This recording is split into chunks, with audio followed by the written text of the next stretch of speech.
There's a lot of romance in this little town, but most of them have been going on for decades. After all, the mayor's marriage has been steadfast for 40 years now. When are we going to see sparks? When will we see the love blossom before our very eyes? Well, I'll show you where it starts, but you gotta promise me one thing. Don't judge me too much for gushing.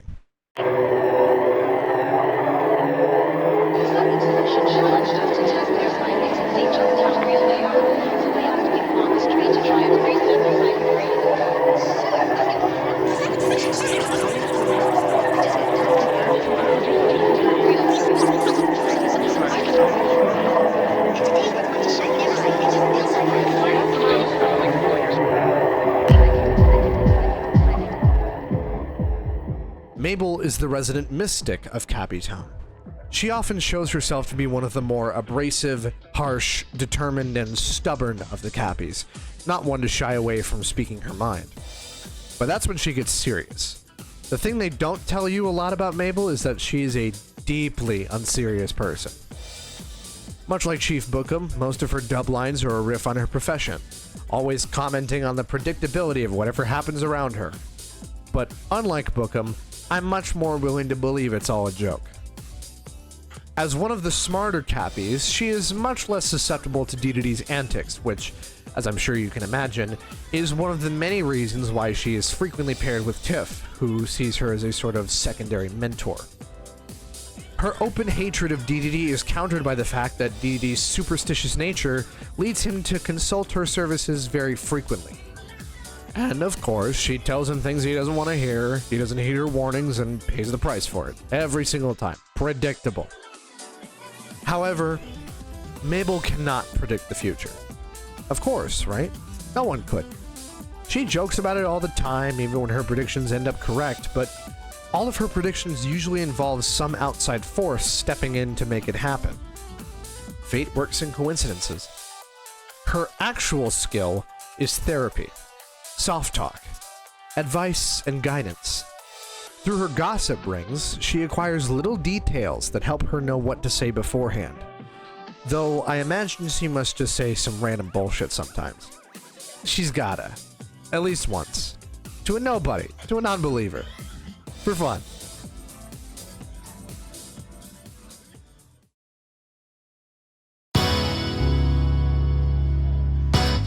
Samo is the town's bartender, and as such, he barely had any of his scenes past the American side. He garners a lot of juicy details from his patrons. Rumors, personal grievances, aired out dirty laundry, and the like. You see where this is going, right? He's a soft-spoken man, which probably comes as a shock to those who are familiar with his schlocky Irish accent in the dub, but his voice is smooth. Listen. I hold one wish close to me heart. That Mabel will always be happy and her wishes come true. Don't tell her that either.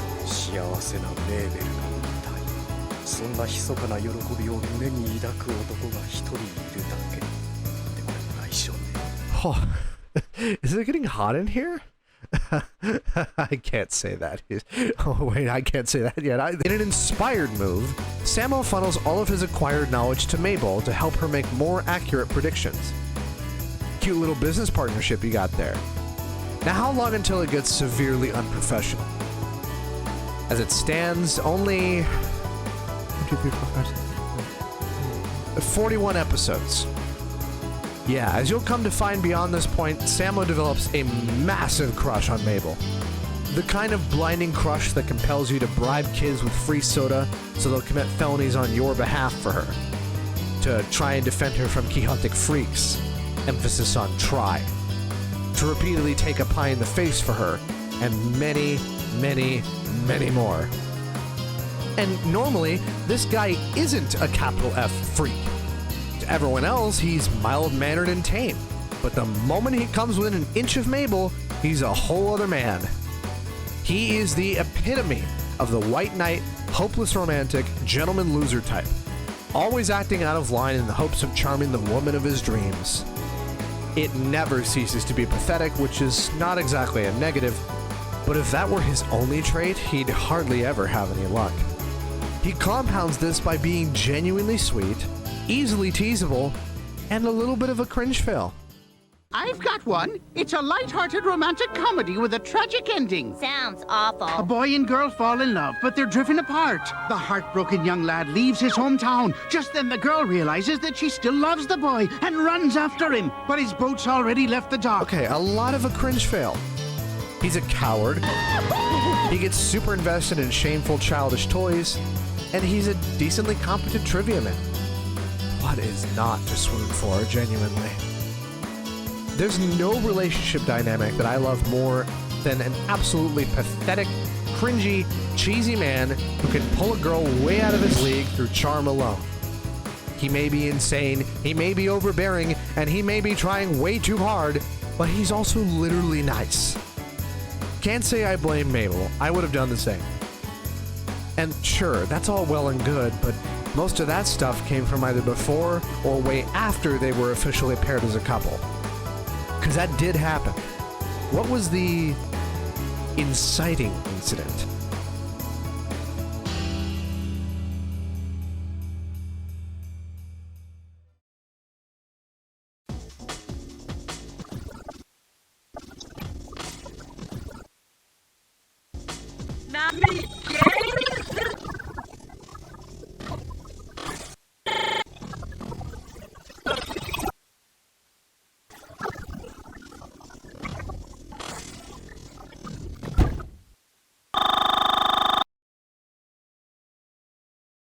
You're kidding me.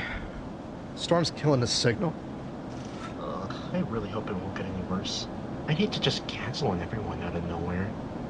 Cancel what? Is the mode No, switch. fucking shut up, When you you. select a DirecTV icon. What, you don't remember? Today's the big going away party. Oh, shit. That was today? Yeah? I thought that was next Friday. Girl, I don't even know how you could forget. It's like, Meg is literally bringing Puppy. Nobody forgets Puppy. Right. Step by step. Well, Storm's gonna make it a pain in the ass anyway, but you wanna watch TV with me while we wait? It might clear up Let's soon. wake up that Yeah, old sure. house. In 3 weeks. Oh, God, Natty, you're sitting on the remote. Oh, An God, sorry. unbelievable severe weather event. The awesome power of water. Opens everywhere. And not much time. Dial 1-800. Call APT for. Nat, we gotta go. What? Wait, Dorito, where are you going? We gotta go! There's no time!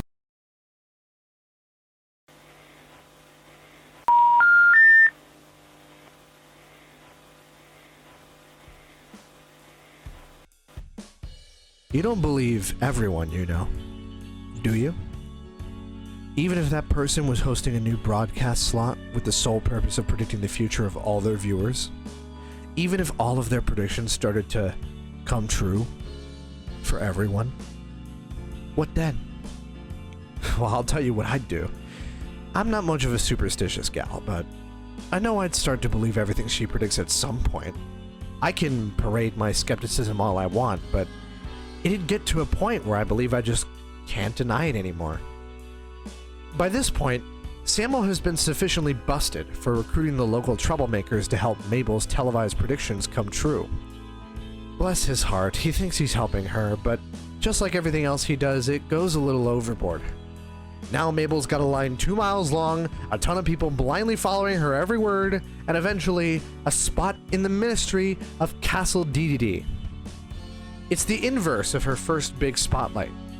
Back then, her reputation was being dogpiled by DDD, who didn't appreciate being accosted for not building a playground. Now, everyone in town thinks she's the greatest thing since sliced bread. From vilified to vindicated to quite literally venerated. The next time we see her, she is a goddess among men, dressed in a divine garb with powerful adornments. She claims that soon, all of Cappytown and the land surrounding it will be swallowed by the tide in an end-of-days flood. She has her doubters at first, but if you'll recall, her word was bond when an asteroid came calling. nearly creating an apocalypse of its own. Thus, the command is clear. Follow Mabel, lest ye perish with the land. The entire town migrates in droves, flocking to the ends of the peninsula, looking out upon stormy waters. It's really happening, isn't it? Our world is on the brink of being ravaged by a power beyond us. But how can we possibly escape? And with the whole town looking to her for guidance, Mabel performs a miracle.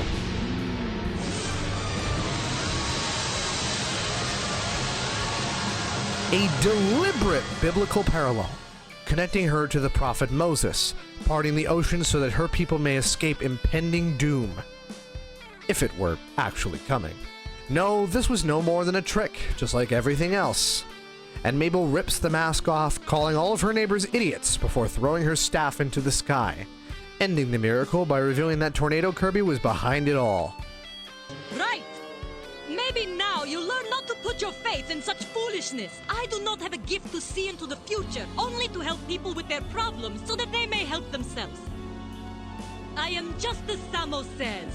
I am a counselor, that is all. Oh. It was silly of me to go on that awful television show. Predicting the future is just too much hard work. Mabel is what I'm going to call a self-recognized charlatan. She's aware that she's peddling a lie to her neighbors, selling her simple counseling services as something larger than life. But it's through this veil of mysticism and magic that, ironically, helps to ground things in reality for some people. In her mind, if the facade of a fortune teller was really a problem, no one would use her services. But the fact of the matter is that she gets loads of customers. It's a little white lie, and it's not for everybody. That's the long and short of it. The point is that she is fully aware that everything she does is an act. But because no one else is, she starts drumming it up to prophetic heights as a dare to see how far she can take it.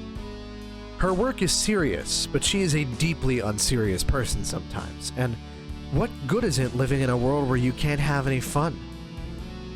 But eventually, she realizes that if she keeps up the facade, she's going to attract a lot of unwanted attention from people who take her too seriously.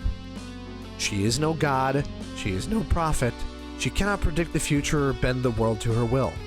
She's just giving you advice through the veil of omnipotence to disguise the fact that it's really just mundane therapy. She's no better than a magic 8-ball. A magic 8-ball that gets all of its information from your local bartender. Mabel's story is all about the constant internal conflict between the work being done and the way her work is being presented. What is Mabel, if not an actor? What is her work, if always taken at face value? The distance created between client and professional can lead to many unwanted assumptions, beliefs, and, in her case, superstitions. It's a never-ending battle of when is the right time to cut the music and come clean. Conversely, Samo's story is all about attachment and what could happen if you let it commandeer your actions. To live by one's heart is to be made a fool, and to love so unconditionally is as dangerous as it is fulfilling. Samo is not a careful man when it comes to love. Never has been, likely never will be. He lets his love do as it pleases, and it puts himself in danger just as much as it deepens his bonds. It's a ploy that works, most definitely because the woman he's going after is just as, if not more, silly. I hate to phrase it like this, but they match each other's freak. And perhaps that aspect is a little ridiculous, but you have to understand, everything about Mabel and Samo is just ridiculous.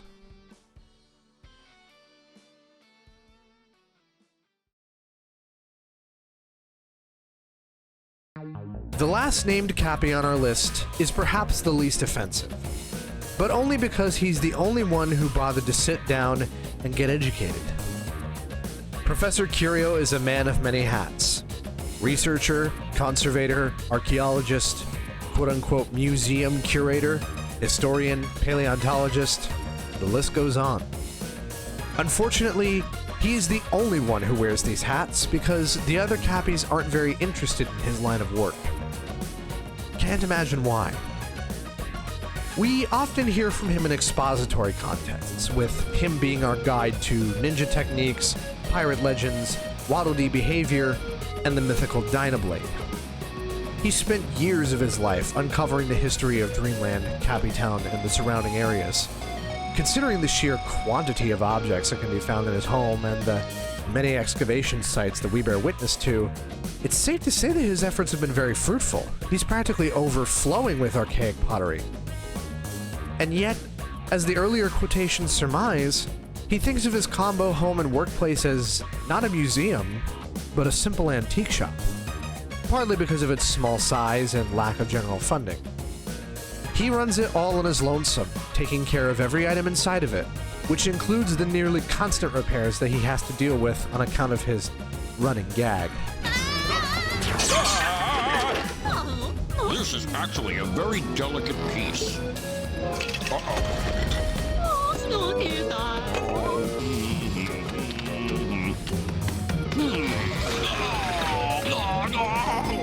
Poor guy. He's a very solitary, lonely man who often speaks in lengthy academic diatribes that other Cappies don't quite understand. And when he's not doing that, he's stammering constantly, clearly awkward in most social situations. Tack on the fact that he's the only elder Cappy who isn't married, and you have a recipe for a sad sack. But he's not entirely above being social when he gets the chance. Yo, Curio. His most common benefactor is Tiff, whom he sees as a pupil. Tiff regularly hangs around with him, helping him on excavation runs, engaging in the occasional chemical analysis, and bonding over their shared intelligence and love of learning. He plays chess with the mayor on occasion, and regularly hangs out with the chief and his wife. And, almost blows them up. But all of his interpersonal relationships cannot hold a candle to his love of history and discovery, which makes his greatest offense all the more heartbreaking.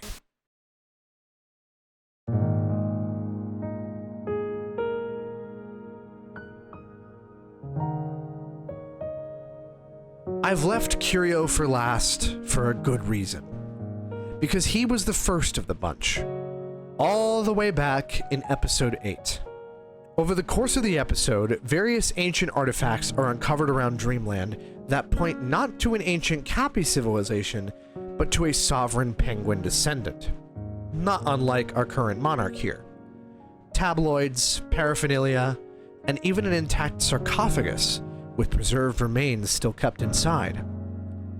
But Curio's discoveries and research have always suggested an old world ruled by his fungal ancestors. How can this be? He seems very upset about it. A culture shock like that would get anybody down, but Tiff reassures him by recounting something he'd always say to her. The most important thing isn't to show your theories right, but to dig all the way to the truth. The truth.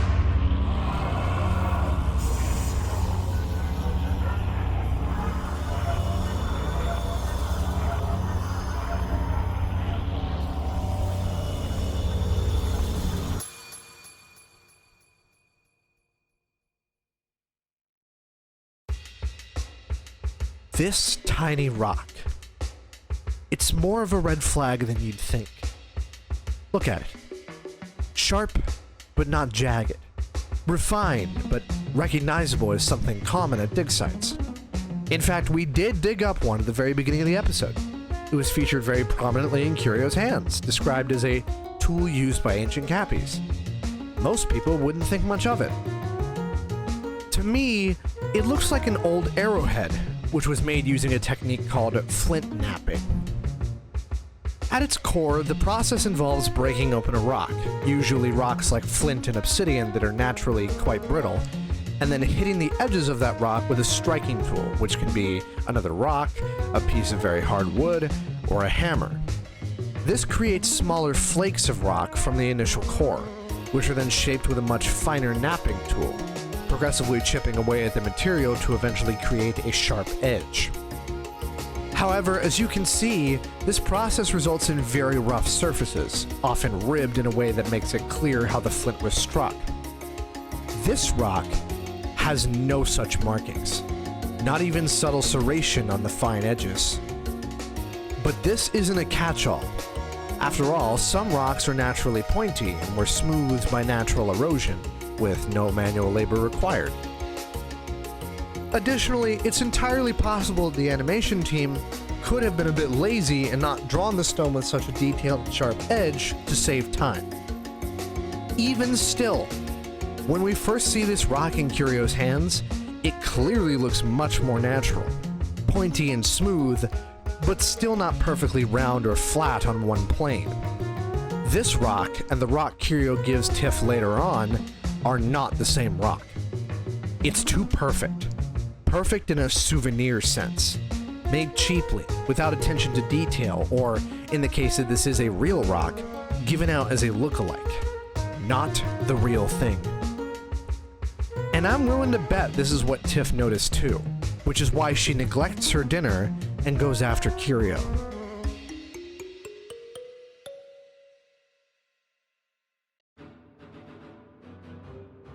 Under the cover of darkness, Professor Curio hauls a massive object out of his home, kept under a tarp so heavy that it needs to be wheeled out on a cart of some kind. He drags it to the place where the rest of the DDD Dynasty relics were found, sets up some lamps, digs a hole, and places the object inside of it, which turns out to be a massive DDD statue. Tiff has been following him this whole time, and photographs the scandal in progress, showing them to Curio the morning after. Curio can't bring himself to address it. Sweat on his face, looking away from Tiff's scornful, scary gaze, stammering uncomfortably. She can't force him to talk about it, not even with the threat of telling everyone else in town. So... Keep the picture. Think about it and let us know. She tells him to keep it in the back of his mind.